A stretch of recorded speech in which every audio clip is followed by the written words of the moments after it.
안녕하세요. 길에게 길을 묻다 하봉길 감독입니다. 오늘은 죽음에 대한 고찰 시리즈로 두 번째 이야기 이어가도록 하겠습니다. 죽음이라는 건 실제하지 않는 것이고 허상이다. 죽음이라는 것 자체가 개념에 지나지 않는다. 이걸 알고 나면 죽음으로부터 자유로워질 수 있다.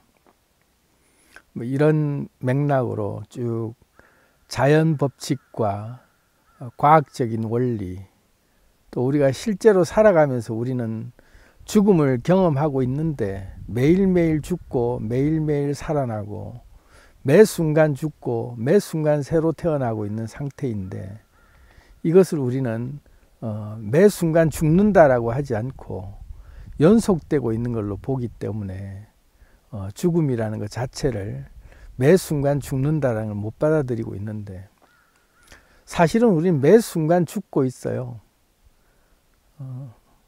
5분 전에 생각하고 지금 생각하고 하루에도 5만 가지 생각이 일어나는 그 생각들이 다 따로따로 노는 생각들인데, 그 생각이 일어날 때 나의 감정과 신체 상태와 또 다른 생각이 일어났을 때 나의 감정과 신체 상태는 완전히 다른 경험을 하면서 그 두 가지가 연결될 수 있는 공통점이 없는데도 불구하고 우리는 그걸 연결시켜서 연속되고 있다, 이어지고 있다, 이렇게 우리가 개념으로만 쭉 연결시킨 것을 살아있다라고 보는데, 알고 보면 다 분리되어 있는 상태죠. 하나하나가 다 별개의 경험들이고, 근데 이걸 우리는 연결시켜서 연속되고 있다라고 내가 연결시킬 때 나는 살아있다라고 하는 거거든요. 근데 죽음이야말로 완벽한 개념이고 허상에 지나지 않는데, 우리가 이 죽음이라는 걸 못 받아들인다라고 하는 게, 내가 몸이 죽으면 끝이지, 그렇게 이제 우리가 딱 생각할 때 이 죽음이라는 게 아주 벽이 크게 느껴졌는데, 연속시키고 있다면 내 몸이 내 몸 하나가 아니고, 어제도 말씀드렸지만 내 몸 전체를 가만 놓고 보면 우리 몸은 계속해서 신체 상태라는 게 변하고 있고, 그것을 좀 더 미시세계로 들어가 보면 내 몸의 세포들과 내 몸의 단백질 입체 구조는 쉴 새 없이 계속 변하고 있는데 1초에 100억 번씩을 바뀌고 1초에 380만 개씩의 내 세포들이 죽어나가고 새로 생기고 있는 이 경험을 하고 있는데, 그 찰나지간에만 잠시 만들어졌다가 사라지는 그런 단위의 형태들을 내 몸 상태에 어떤 하나가 고정되어 있는, 이것이야말로 진짜 나다라고 하는 내 상태가, 그 상태가 유일한 나다라고 정의 내릴 수 있느냐? 아니잖아요. 1초에 100억 번씩 요동치고 있는 내 몸 상태를 그 100억 번 중에 몇 번째가 내 진짜 내 몸이야 라고 얘기할 내 상태가 고정되어 있는 게 있느냐? 없다. 이걸 우리의 하루의 일과로 또 크게 보면 미시세계에서는 100억 번이나 움직이는데, 하루에도 나는 5만 가지 생각이 일어날 때마다 내 감정과 나의 자존심과 나의 그 기운에 따라서 나라는 정체성이 내 속에 너무 많다 할 만큼 수많은 나들이 생겼다 사라지고 있는 중이죠. 그렇게 하루에만 해도 나의 몸 상태는 아침에 먹었던 음식과 저녁에 먹을 때 음식이 똑같은 걸 그대로 먹어라, 똑같은 양을 그대로 먹고, 행동도 아침에 했던 그대로 계속 하루 종일 해야 된다, 이러면 우리는 못 살죠. 매 순간순간 다른 행동하고 다른 생각하고 다른 걸 뭔가 접하면서 새로운 경험들을 계속 할 때마다 우리는 이것들이 다 분리되어 있는 하나하나의 다 객체의 개별적인 경험인데, 이걸 연속시키고 연결시키고 통일시키고 항상성을 부여하면서 나는 하루 종일 나는 이거 했다라고 하는 걸로 우리는 딱 그걸 묶어버린다. 알고 보면 하루에도 수많은 사건들, 수많은 감정들, 수많은 행동들을 내가 하면서 각자 다른 뭔가들을 경험한 거잖아요. 상태가 다르죠. 1초에 100억 번씩 바뀌는 단백질 입체 구조처럼 내 몸 상태도 하루에도 몇 번에 바뀌었냐, 몸 동작을 몇 번이나 바꿨느냐, 내 신체 상태가 실제로 얼마나 바뀌었느냐 보면 아침에 기분 다르고 저녁에 기분 다르잖아요. 그럴 만큼 우리 몸은 다 다른 상태를 우리는 계속 만들어내고 있는 게 연속되는 게 아니라 다 따로따로 변하고 있는 상태를 우리가 그걸 바라봤을 때 이걸 어디까지가 나의 진짜 내 삶이다라고 하는 게 이게 하나만 딱 떨어뜨려 놓고 이것만 나야라고 분리시킬 수 있느냐? 아니죠. 전부 연속시키고 연결시켰을 때 나라는 걸 우리는 정의 내리잖아요.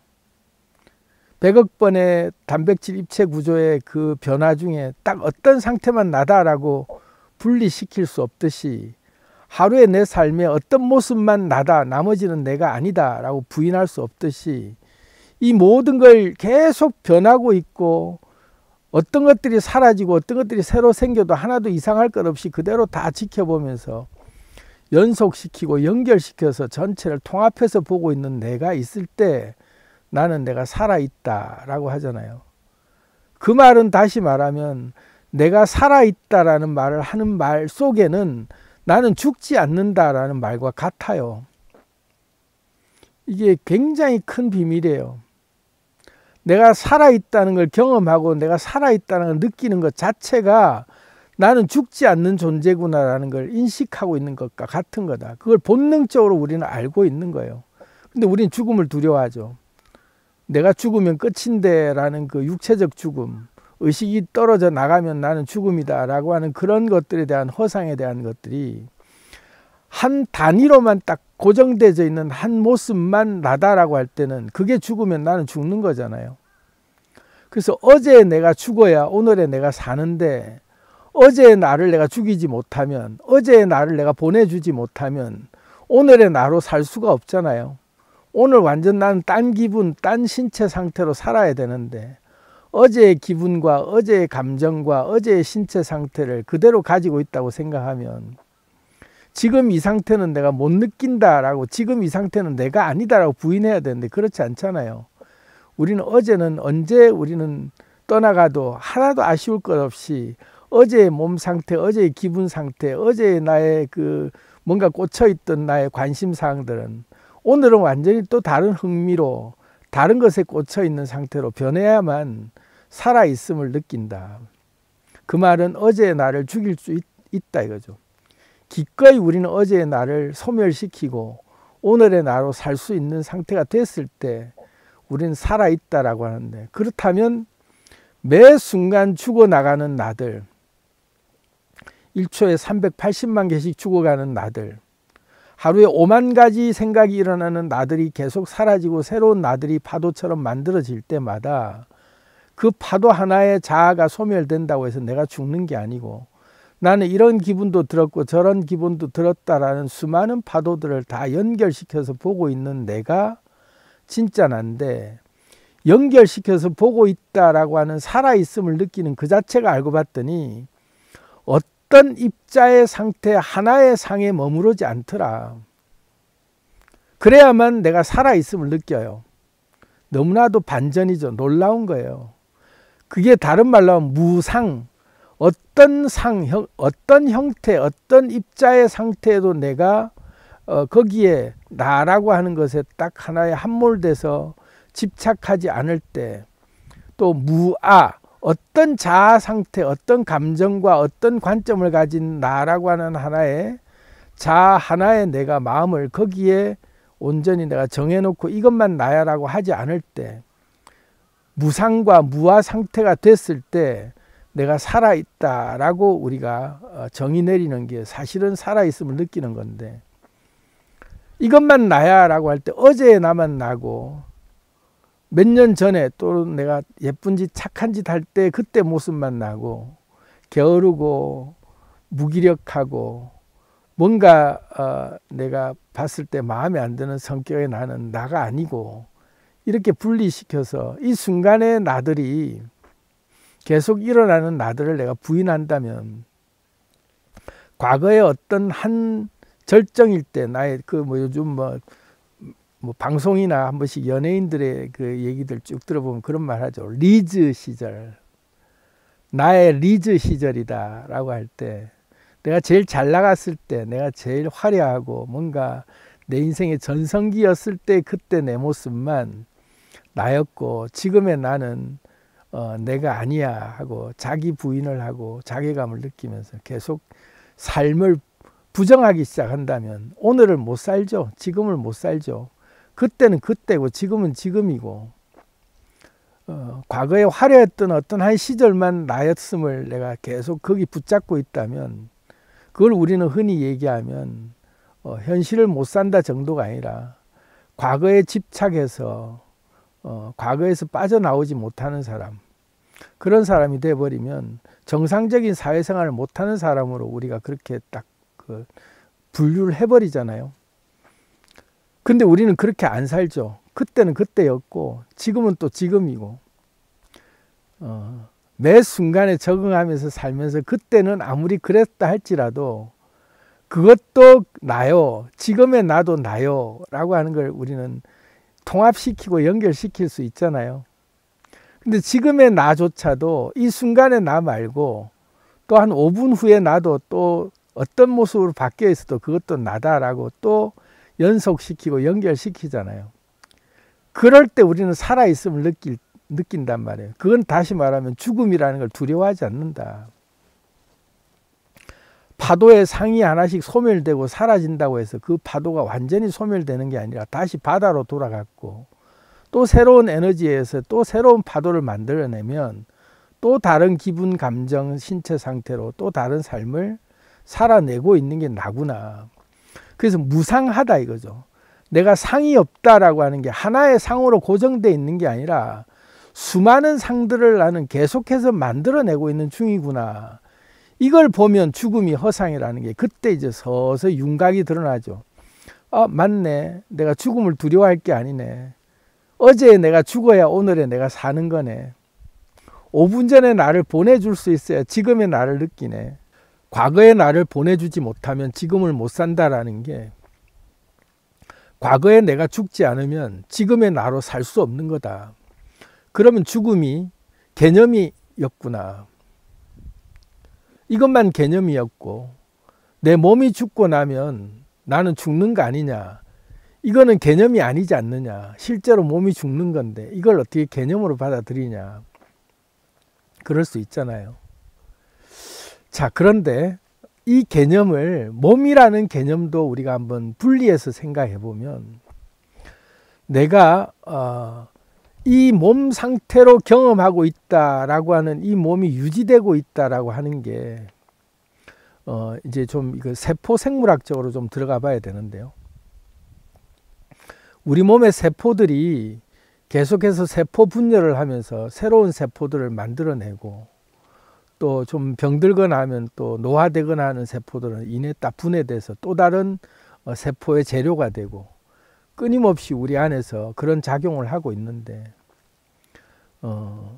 어느 정도 일정 시기가 지나면 세포가 노화되면 더 이상 세포 분열을 할 수 없는 상태가 됐을 때, 그때 세포가 노화되면 우리 몸이 노화된다, 이렇게 이제 보통은 이해를 하잖아요. 그걸 뭐 텔로미어, 텔레미어 뭐 이런 표현을 쓰면서 세포가 이렇게 계속해서 번식을 못 해내면 그 점점 텔레미어, 그 텔로미어가 짧아지면 이제 더 이상 수명이 다 됐을 때 그걸 늙는 거라고 한다, 이렇게 오해들을 하는데, 그렇지 않죠. 우리 몸의 세포가 노화돼서 사라지는 세포 때문에 몸이 늙는 게 아니라 개념으로 내가 이 텔레미어가 더 이상 이제 생산을 못 해내는 노화된 세포로 얘가 딱 그냥 그 생산을 중단하고 그렇게 있으면, 얘 자체는 이제 더 이상 세포로서의 기능을 생실했기 때문에 다른 세포의 재료가 돼서 사라져 줘야 되는데, 얘가 존재하고 있는, 이제 더 이상 생산을 못하구나 할 때 옆에 정상적인 세포가 이 세포의 영향을 받아서 그 세포가 생산을 못하는 게 나 때문에 나도 또 생산을 못하는 거 아닌가 하는 의심을 하면서 덩달아 나도 이제 생산을 못하는구나 하고 판단을 내리면서 더 이상 증식을 못할 때 그게 급속도로 많이 이제 그 전염되고 번져나가면서 정상적인 세포인데도 불구하고 노화 세포인 것처럼 스스로 생산을 안 한다. 근데 이걸 이제 제거하려고 와보면 진단을 해보니 얘는 정상인데 얘가 왜 생산을 안 하지? 얘가 늙은 세포구나 하고 분해를 안 시키고 다시 돌아간단 말이죠. 그럼 점점 그 옆에 세포들도 닮아서 나도 병든 것 같아 하고 이제 점점 더 그게 번져나간다.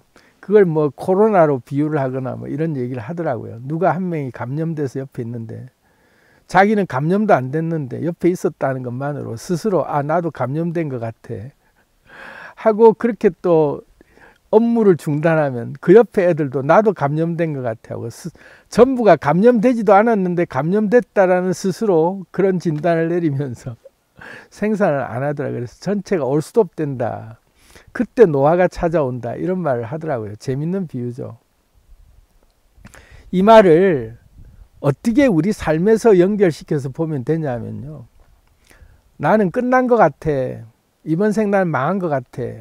하면 더 이상 그 관련된 세포들은 노화가 나는 이제 다 이제 그 세포 분열의 모든 텔레미어가 다 소진됐기 때문에 난 더 이상 세포를 증식할 수 없어 하고 스스로 생산을 중단하는 걸 선언을 해버리면서 이제 파업에 들어간다. 급속도로 늙어지는 거죠. 그런 경험들 많이 하잖아요. 정상인데 한순간에 생각을 하나를 딱 내가 늙었구나. 나는 이제 인생이 황혼이고 끝났구나. 난 내가 더 이상 할 게 없구나 라고 할 때 한순간에 머리가 폭삭 쉬어버리거나 한순간에 기력이 확 빠져버리거나 그래서 누가 봐도 한순간에 폭삭 늙어버린 것 같은 그렇게 급속도로 노화가 진행되는 그런 느낌들을 우리가 많이 옆에서 지켜보잖아요. 깨진 유리창 법칙 같이. 사실은 세포는 문제가 안 되는데 걔들은 언제든지 노화된 세포들은 다른 세포들로 교체가 되는데 지레짐작으로 내가 늙었다 하면 얘들은 생산을 스스로 중단해버리더라.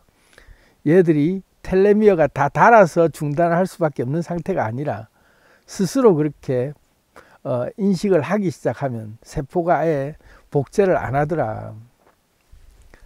그래서 우리 몸이 급속도로 안 좋아지는 거예요. 병이 나는 이유들이 다 거기에 기인하는 원인들이 있어요.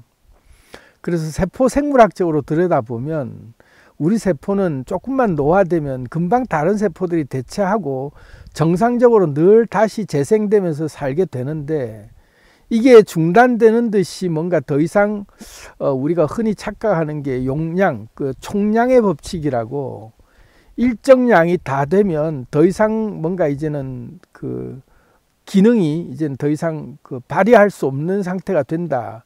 이런 것들 우리가 빠져 있는 함정들이 많죠. 노화가 오는 이유도 그렇고 죽음을 맞이하는 이유도 그렇고 모든 것들에 우리가 의욕을 잃거나 나는 여기까지인가 보다 하고 스스로 중단을 해버리는 결정을 내렸을 때 세포가 더 이상 활동을 안 하는 상태로 딱 스스로 중단을 해버려요. 그럼 급속도로 모든 것들이 다 허물어지기 시작하죠.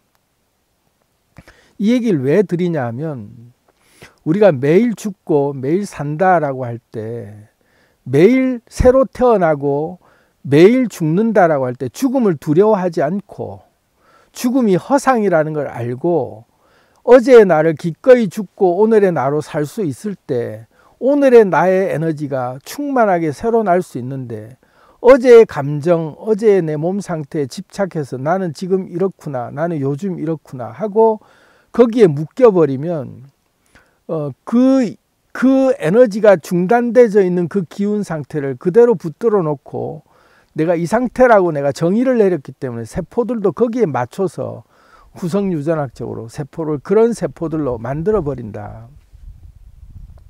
급속도로 전염이 번져나가죠. 의욕을 잃게 돼요.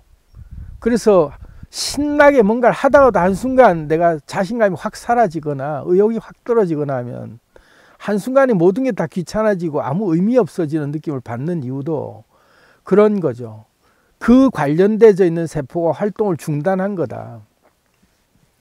그러면 이게 이제 우리가 나는 날마다 죽노라 라고 하는 그 성경의 구절도 있듯이 날마다 죽는다라는 게 나를 아주 학대하는 게 아니라 알고 봤더니 나는 매 순간 죽어야 나는 매 순간 새로운 것들을 경험하고 새로 태어나고 있는 상태가 되는 거구나. 그래야만 용량이 다한 텔레미어 같은 세포들이 다른 세포들로 빨리빨리 교체가 될 수 있게 길을 열어주는 건데 내가 이걸 붙들고 있고 나는 이번 생에 여기로 끝이구나 라고 스스로 자기 수명의 한계, 자기 생명의 한계를 그렇게 정해버리면 딱 그 상태에서 멈춰버리면서 옆에 있는 세포들까지도 감염시키기 시작하면서 온통 온몸이 갑자기 그 상태로 바뀌어버리게 된다. 그러면 우리가 매 순간 죽어야 나는 매 순간 살 수 있다라는 것을 우리가 경험을 해볼 때 어떻게 경험을 해볼 수 있겠는가? 죽음이 허상이라는 걸 어떻게 경험할 수 있겠는가? 잘 우리가 삶을 잘 들여다보면 내가 뭔가 의욕을 다 잃고 두 손 두 발 다 놓고 기진맥진해 있는 상태에서 아무런 의욕이 안 생긴다라고 할 때 모든 것에서 의욕이 안 생긴 게 아니라 어떤 특정한 사안 하나에 대해서 딱 꽂히니까 신체 전체가 기력을 잃는 거란 말이에요. 그러니 내 삶은 모든 게 끝났구나라고 전체를 그렇게 봐버리죠. 근데 한순간 필이 꽂혀서 딴 게 하나가 관심이 탁 있는 게 돌아오면 몸이 언제 그랬냐는 듯이 쌩쌩해져요. 또 다른 에너지가 나온다. 그래서 마음이라고 하는 게 일회용 마음들이 이 마음이 다하면 온 마음이 다 끝나서 다른 마음을 낼 마음이 없는 게 아니라 그 마음이 끝난 거예요. 그 자아라고 하는 하나의 생명이 죽은 것이고 그 세포가 죽은 거다라고 할 만큼 세포 단위 하나에서 죽은 거다라고 보는 게 맞다. 그럼 그 마음이 다 사라진 것이 내 전체 의욕이 다 사라진 게 아니라 딱 그것과 관련되어 있는 마음이 안 생긴 거다. 근데 딴 거는 영락없이 또 관심이 돌아요. 그래서 제가 아주 감명 깊게 봤던 영화 중에 여인의 향기라고 하는 그 영화에 정말 멋진 장면이 나오죠. 버킷리스트에 있는 것들을 다 해보고 이제 할 것 다 해봤다. 이제 매력적인 여인과 하룻밤도 이제 즐겨보고 또 멋진 식당에서 레스토랑에서 아주 근사하게 식사도 해보고 다 했으니 이제 할 걸 다 했다 할 때 모든 게 나는 다 사라졌다. 이제 삶의 의미가 이제 끝났다 하고 이제 죽는 일밖에 안 남았구나 했는데 갑자기 아르바이트 따라온 청년이 그런 말 하죠. 기력을 잃고 그냥 한순간에 팍싹 늙어버린 사람에게 할 게 남았다. 뭐 남았냐? 페라리 운전하는 거. 그 생각 눈빛이 확 바뀌면서 맞아. 아직 할 게 남았구나. 페라리 운전하는 게 아직 남았다. 눈에서 그 생기가 반짝반짝 돌더니 금방 일어나서 나가더라 이거죠. 단적인 영화의 한 장면 같이 우리 삶에서도 가만 보면 내 인생이 끝났다라고 하는 게 가만 보면 내 생명이 끝난 게 세포 하나의 생명이 다하고 죽은 것 같은 정도밖에 안 되는 건데 한 마음이 사라졌을 뿐인데 이게 전체가 사라진 모든 게 다 사라졌구나라고 내가 의미를 규정지으면 순간에 모든 세포들이 생산을 중단하고 이제 급속적으로 노화가 진행되는데 아니야, 이 마음 하나 사라졌고 이 파도 하나 사라지면 다른 파도 또 하나 만들어내면 그 일에는 언제 그랬냐는 듯이 또 관심이 확 돋는다. 그 인지조절의 게이팅 유효 횟수 총량의 법칙이라는 게 있다고 이제 계속 얘기를 하잖아요. 그것에도 놀라운 비결이 있대요. 일을 하고 어떤 뭐 예를 들자면 뭐 하루 종일 고되게 뭔가 일에 시달리면서 체력이 파김치가 돼서 퇴근을 하면서 돌아오는 사람에게 나는 체력이 이제는 다 소진됐기 때문에 손가락 하나 꼼짝일 힘이 없어 하고 기력과 모든 체력이 다 소진된 것 같은데 쭉 쳐져서 그냥 세상 모든 기운을 이제 나는 다 쓴 것처럼 그렇게 돌아가다가도 전화 한 통 받았는데 뭐 예를 들자면 정말 사랑하는 사람이나 정말 내가 좋아하는 어떤 일들을 가지고 누군가가 지금 어디서 번개하자 하고 연락이 왔을 때 파김치가 돼서 아무것도 할 기력이 없던 사람이 언제 그랬나는 듯이 기력이 그냥 다 솟아나서 그 기운하고 일할 때 쓰던 기운과 그 인지 조절의 그 집중력, 결단력 이런 그 결정하는 그 어떤 의식과 마음과 전혀 상관없는 마음이 또 생겨서 쌩쌩하게 그냥 막 밤새 놀 수 있더라. 이게 단적인 예죠. 극단적인 것 같지만 사실이 이거다. 우리가 삶을 들여다보면 내 에너지가 다 했구나, 내 생명이 다 했구나 라고 느낄 때의 나의 정체성에 나라고 하는 단위세포, 단위생명 하나, 단위자아로서 한 개의 객체인 자아가 생명을 다해서 내가 의욕이 다 끊어지고 이제는 세상 살맛 않는다 할 때 모든 게 다 그런 것처럼 한 세포가 그런 건데 텔레미어가 수명이 다한 세포 하나가 나는 이제 다 달았어 하고 활동을 중지했는데 옆에 세포들이 덩달아 나도 그런가 보다 하고 착각하는 것과 같다 이거예요. 근데 딴 마음을 내면 언제 그랬냐는 듯이 왕성하게 다시 생명이 솟아나더라. 70대, 80대, 90대 나이가 나는 이 정도면 이제 다 살았어 하고 의욕이 다 이제 없어진 상태에서 죽을 날만 기다리던 사람이 딴 걸 한번 해볼까 하고 시부지기 예를 들어 그림 그리기를 시작했는데 하다 보니 재밌어서 시작을 했는데 90대에 시작을 한 그림이 어떤 전문가보다도 많은 다작을 남기며 왕성하게 작품 활동을 하는 제2의 인생을 살고 있다 할 만큼 왕성한 생명력을 드러낸 사례도 봤죠. 유명한 외국의 작가죠. 나이가 문제가 안 되더라. 생명이라고 하는 걸 정의 내릴 때 내 신체 상태가 늙어서 노화돼서 나는 이제 더 이상 할 게 없구나가 아니었구나. 한 마음을 이거는 내가 이제 더 달아서 더 이상 이제 나는 의욕이 안 나는구나 할 때 그 총량이 다한 그 마음을 보내주자 이거죠. 그래 너 이때까지 수고했어. 다음에 볼 일 있으면 또 보자 하고 보내줘 버리는 거예요. 그리고 딴 마음을 내는 거예요. 그러면 어제 나는 죽었고 지금의 내가 새로 태어난 상태로 부활했다 하고 지금의 관점에서 내가 새 생명을 시작하면 내 몸의 세포들이 이제 갓 태어난 새 생명의 파릇파릇한 에너지로 왕성하게 생명 활동을 시작하는 걸 느낄 수 있어요. 이게 세포 생물학적으로 다 일리가 있는 얘기입니다. 그렇다면 이게 죽음이라고 하는 게 허상에 지나지 않는다라고 하는 것들을 이런 단위 하나만 봐도 노화가 요즘 질병이라고 의사들이 규정을 내렸죠. 자연스러운 현상이 아니다 이거죠. 질병이다. 더 이상 건강한 세포를 생산해내지 못할 정도로 세포가 늙어서 모든 세포가 늙은 게 아니라 늙은 세포는 극히 일부분인데 옆에 건강하고 젊은 세포들조차도 착각해서 나도 늙었나 보다 하고 스스로 거기에 동조하면서 착각하면 생산을 안 하더라. 얘들이 젊었는데 아무 기능상의 문제가 없는 애들이 생산을 안 한다. 정작 늙은 세포는 몇 개 안 되는데 그래서 급속도로 기운이 빠지는 느낌을 받았다 이거죠.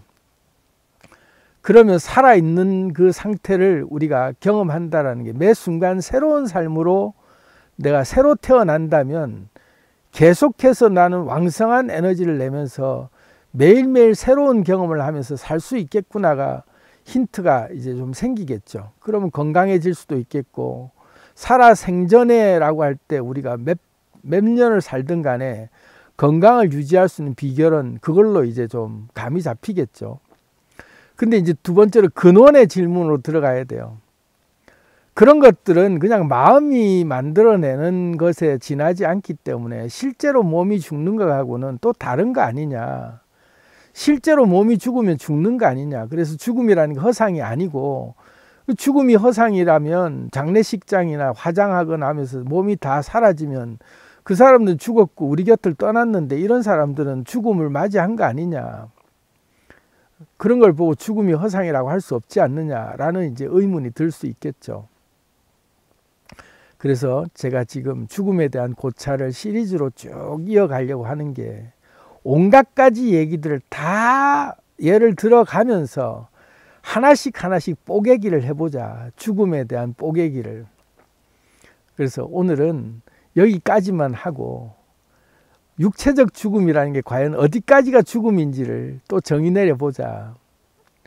이제 죽음이 개념에 지나지 않고 허상에 지나지 않는다라는 걸 서서히 좀 알아가기 위해서 다양한 예들을 계속 좀 들어드릴 예정이에요. 그러니 이게 몇 부까지 갈지는 모르겠지만 한번 끝장을 내보자. 그래서 오늘은 여기서 일단 또 절단신공을 좀 발휘해서 마무리 짓고, 내일은 또 죽음에 대한 고찰 3부로 육체적인 죽음에 대한 부분이 왜 허상인가를 또 한번 파헤쳐 보도록 하겠습니다. 사랑합니다.